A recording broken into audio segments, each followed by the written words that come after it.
Hey guys, welcome back to another YouTube video on the Guilty as Charged podcast YouTube channel. Last week I talked about what the Chargers can do with the 13th pick in the draft.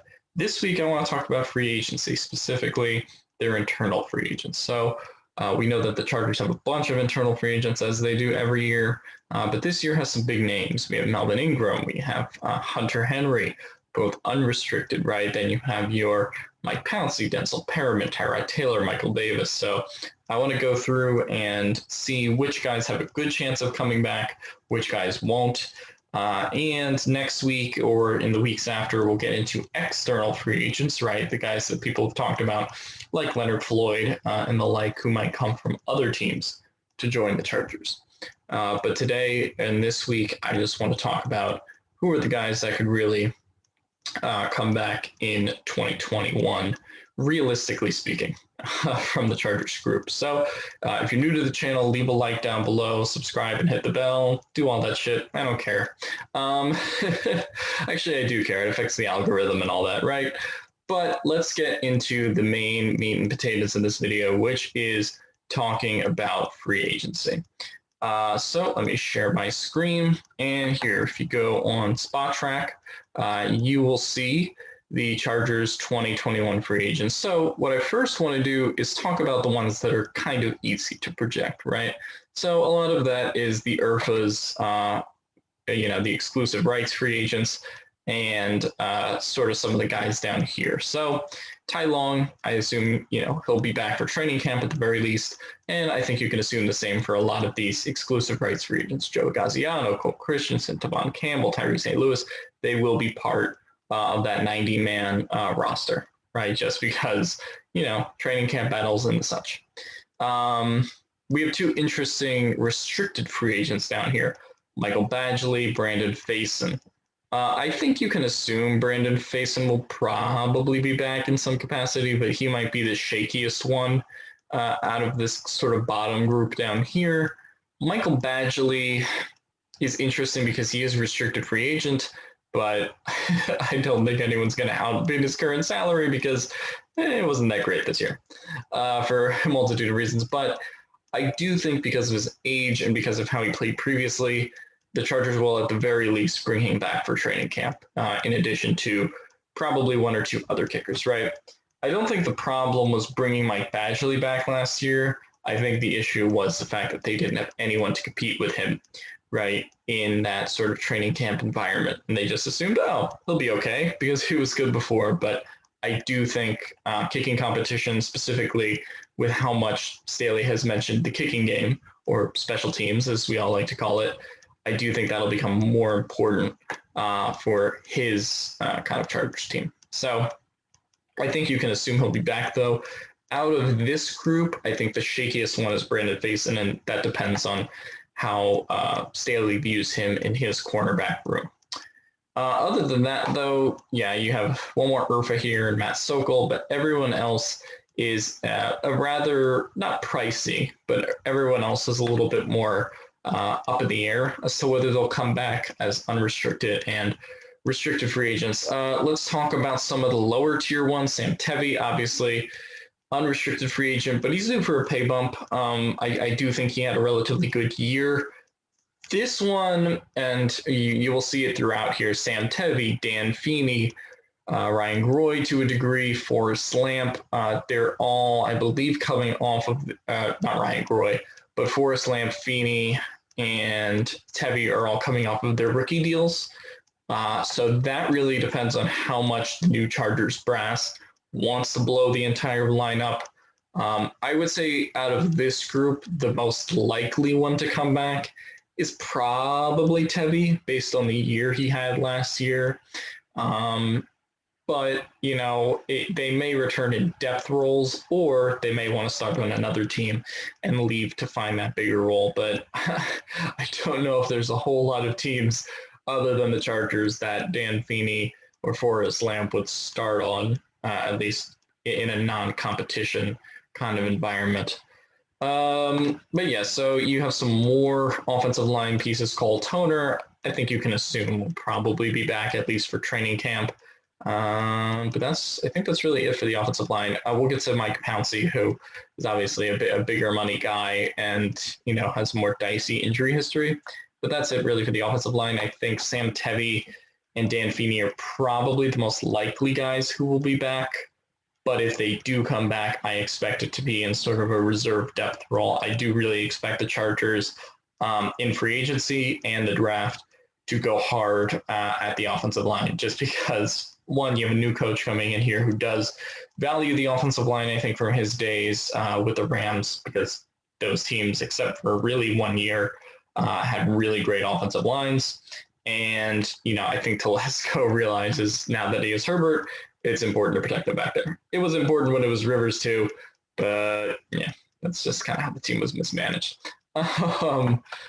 Let's go into some of these other guys. Steven Anderson, Malik Jefferson. Again, I think those are guys you can assume will probably be back for training camp on at least that kind of a deal. Kalen Ballage, he's interesting. I think he would be more likely to return if Anthony Lynn was still the coach, because Anthony Lynn was kind of the guy who brought him in and had some success with him initially, but then his production kind of tailed off towards the end of the season. Plus, the team already has Austin Eckler, Justin Jackson, and Joshua Kelly.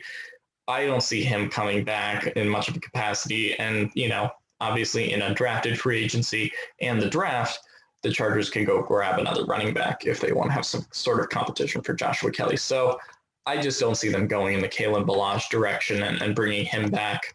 I think they're more likely to do that through the draft or to the draft or undrafted free agency, right? Rayshawn Jenkins. This is probably maybe the most interesting one. I think that he has a possibility of coming back, but they haven't necessarily opened the door to it. I guess Staley hasn't mentioned Rayshawn Jenkins as like a prime contributor, whereas he has mentioned obviously Derwin James and Adderley. I do wonder about Jenkins because I think he's in for kind of a pay raise if the Chargers decide to move on and then use their draft resources or other spots in free agency to kind of fill up depth there. But the one thing that concerns me about letting Rayshawn Jenkins walk, if they do, is it would basically be a James and Adderley tandem, right, at safety. I do feel a bit more comfortable about Adderley starting if it is Staley, right, as the head coach, right? Well, it is Staley as head coach. I feel more comfortable with Adderley deep than how they were using him last year. But I do think Rayshawn is really good from the standpoint of just, he's kind of a physical tackler. He'll miss some occasionally, but I think he's just a more well-developed safety right now, as opposed to a Nasir Adderley, right? I don't think that's up for debate. But it'll depend on how comfortable the new coaching staff is with Adderley or with other free agent draft prospects, right? But we'll see. Isaac Rochelle on a restricted deal, doesn't make a ton of money. He played okay this year. Hashtag Walter Payton Man of the Year challenge, if that's still a thing. I think he did enough in the last couple of games there to kind of lock down a training camp spot. So I would expect him to be back, but he's one of those where if he's back, fine. If he's not, I'm not losing sleep over it. I think he's rather replaceable in a lot of ways. Jalen Watkins obviously played some corner this year when Casey Hayward was hurt and was brought back. He could go either way. He's basically making kind of the minimum as an undrafted, unrestricted free agent. He is 30, though. I could just see them kind of wanting to blow up the cornerback room a little bit, at least in terms of depth.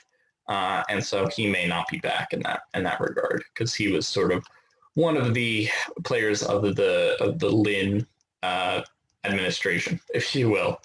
Ryan Groy, Dan Feeney, we kind of already talked about. I think I could see Dan Feeney or Forrest Lamp or Ryan Groy return in kind of a reserve role. I just, after this year, I can't see them in starting roles. The hope was Dan Feeney would become that next center. I know Steven had that hope. I know I had that hope, but it just didn't happen in reality with his play, unfortunately. So I think that you have Dan Feeney probably not back with the Chargers next year, but we'll see what they decide to do. Then we're getting to some of the bigger names up here eventually. Jaleel Addae is an interesting one because I actually think he played pretty well this year for what his role was. He actually had kind of a couple breakout games. I think he got the interception in the Atlanta game, right? He did pretty well for what his role was. I obviously would not want him as starting safety, but as a depth safety, he's a pretty good option. I really think for the money that you can get him on, $1 million or less, basically, he's definitely a guy you can have at the end of the starting roster or the beginning of the practice squad. And I think that might be what the Chargers do. But it depends on practice squad eligibility, right, in 2021, because they did change the practice squad rules this year. So someone like Jaleel Addae could be on there. I don't know if that will hold for next year. It probably depends on what the COVID situation is going forward. But I really would mind having Jaleel Addae back. I think in a smaller role, he actually did fairly well last year compared to him being sort of the starting free safety. So we already talked about Forrest Lamp. Damian Square, I think he's a bit of a depth option at this point. I wouldn't mind having him back as a rotational player, but he kind of falls in that Isaac Rochelle category of, okay, I mean, he could come back, in training camp or something, but I do want to get more competition on that defensive line and get the guys who are really going to get pressure, and get the best rotational pieces that you can on that interior line in general. Nick Vigil was really impressive. He is decent at forcing turnovers. I think he had a couple sacks this year. Granted, one of the sacks was Derek Carr injuring his leg out of bounds, but he actually just made a couple great plays where he either forced a turnover, got a recovery. I think he played really solid this year at outside linebacker, and I think he's one of those guys that can fit in a Staley system based on kind of what he did in Cincinnati before. I would like to see him back, and I don't think he would be particularly more expensive than he is either. But he is good depth, and for a team that had Drew Tranquill and other linebackers go down last year, I think he's a good security blanket in that role. Virgil Green is sort of the other tight end that is a free agent. Obviously, he got injured in the Jacksonville game on the touchdown catch from Justin Herbert. He is 33. I just see the Chargers going younger in this position, especially after the injury. We'll get to Hunter Henry later, but I do think they re-signed Hunter Henry. Virgil Green, on the other hand, I could theoretically see him back, but at 33, I just see the Chargers going to Donald Parham or drafting another tight end, perhaps in the mid-rounds, right, of the draft. That's sort of what I could see and trying to do, as Steven mentioned, a sort of Rob Gronkowski, Aaron Hernandez dynamic, or a Zach Ertz, Dallas Goedert dynamic, right? And Virgil Green just isn't the tight end for that if that's what they want to do. So, he's been a great blocker for the team for many years, and I've loved having him on, but I think that he's probably a goner in this offseason. Now we get to the interesting guys, where they're sort of high priority and could go one way or the other. Michael Davis. I do think Ronaldo Hill mentioned him in his press conference. Brandon Staley didn't. He is definitely due for a pay raise based on his play this year, 26 years old. I could see him making between $6 and $7 million. I think he is, his speed is super valued. He's starting to get better as a coverage corner. I personally want Michael Davis back just because I don't know if you can rely on Casey Hayward with how he's been playing and the fact that he's getting older, dealt with injuries last year. I think you kind of need Michael Davis back, or if you aren't going to re-sign Michael Davis, you need to prioritize cornerback in the draft or potentially another free agent that's out there. I'm just curious, actually. I haven't looked through it, but maybe in another video, I'll go through the external cornerback free agents that the Chargers could go through, because there probably might be some depth options there if they didn't want to bring Michael Davis back. But I think with how thin the cornerback room is with pure starters, I think that they probably need Michael Davis back. Tyrod Taylor, obviously backup quarterback, signed that 2-year, $10 million deal with the Chargers 2 years ago to be Philip Rivers' backup. Then sort of was the transitional starter, right, for Justin Herbert. Of course, we all know how that story went, where he did get unfortunately injured, by the team doctor accidentally with the pneumothorax. I think Tyrod, I would love to have Tyrod back, honestly. I mean, I think he's a great backup, great veteran presence in general. I just don't think he is back, unfortunately. I think he's going to go to Detroit or some place where he has a chance to start and be the transitional quarterback. With all the quarterback movement this year, I think there's going to be a team that is left on the outside looking in when it comes to a real starter. And, say, for example, the Detroit Lions draft Trey Lance or Justin Fields, and then, they need a quarterback to be that transitional guy. Then Tyrod could fit in right there. And Anthony Lynn is the offensive coordinator there, and those two have a relationship dating back to Buffalo, right? So I think Tyrod would make a lot of sense there, but he could also make sense in a number of other places where they need a starter or a transitional guy. So I don't think he'll be back with the Chargers. I think the Chargers will either go in the direction of sort of Herbert, Easton Stick, and maybe an undrafted free agent, or maybe they draft a guy in one of the late rounds to sort of be there as well. But I think that's kind of how the group will shake out next year. I do not think Tyrod Taylor will be back. Denzel Perryman. So he's going on 30 now. He did deal with a little bit of some injuries last year. Nothing major compared to his first years, though, where he sort of blew out his knee. I actually thought Denzel Perryman was great this year. In a year where I mentioned, Drew Tranquill was hurt. Kenneth Murray was still coming along in those first 8 or 12 games. Denzel Perryman was a real steadying presence, like especially in the run game. I would love to see him back on a 1-year, 2-year kind of deal. I don't know exactly what his pay would be. I can't imagine it's much higher than $6 million, just because of his age, and he does have that injury history.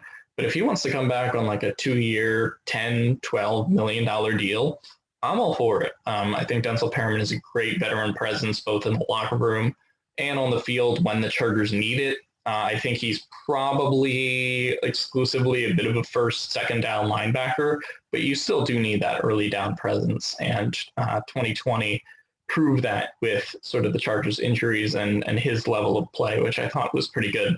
So I would love to see Denzel Perryman back. Not sure if it happens because the Chargers may want to go in a younger direction ultimately. Then we got the top 3 here, at least in terms of 2020 contracts. Let's start with Mike Pouncey. Mike Pouncey obviously was injured this year. He had the hip surgery that he had to have, couldn't play in 2020, and that was coming off of the 2019 where he dealt with the neck injury. I don't think Mike Pouncey's back. I mean, I guess I could see it, in theory, they could give him like a 1-year deal if they really can't find anything at center. But I think this is the year the Chargers probably fix the center position altogether and get away from the Mike Pounceys and Dan Feeney's. I just think they need a more steady, more consistent option there that isn't as old or inconsistent. So I think they move on from Mike Pouncey. If they do bring him back, I think it'll be in kind of a depth role and on maybe like a 1-year deal, but I don't think he's coming back. And now let's get to the 2 that are probably the most important in terms of free agency as a whole. Melvin Ingram, he is due, or he made $16 million last year. His market value per Spotrac is interesting because they have his market value, I believe, at $11.4 million. I don't believe that to be the case in terms of average annual value, simply because he is coming off of a year where he had 0 sacks, couldn't get consistent pressure, and also was dealing with a knee injury. Plus, he is going to be going on 33. And the other thing is, when it comes to the Chargers, does he fit in a 3-4 system where he's going to have to drop back in a pass coverage? I don't see Melvin Ingram being that kind of guy. So for a lot of reasons, I don't see Melvin Ingram back with the Chargers. I think if Anthony Lynn had remained the head coach and maybe Gus Bradley was still here, or they wanted another 4-3 defensive coordinator, I think, say Dan Quinn, for example, I think in that world, Melvin Ingram probably would have a role on this team, and then there would sort of be incentive for both him and the Chargers to bring him back on a 1-year, 2-year kind of deal, maybe a sort of a prove-it contract for a bigger contract in 2021. But as of now, I just don't think Melvin Ingram fits the team very well. Plus, he's coming off of the injury and decline in production. So you do have to kind of note both of those things. But it is worth pointing out he is the longest tenured Charger, and he and the team do have a really good relationship. Just as a whole, guaranteeing him the contract last year. He is obviously a captain. He's just a really solid dude, and I'm going to miss him if he does leave in free agency, just because he's been around for so long and has been a very productive Charger over his career.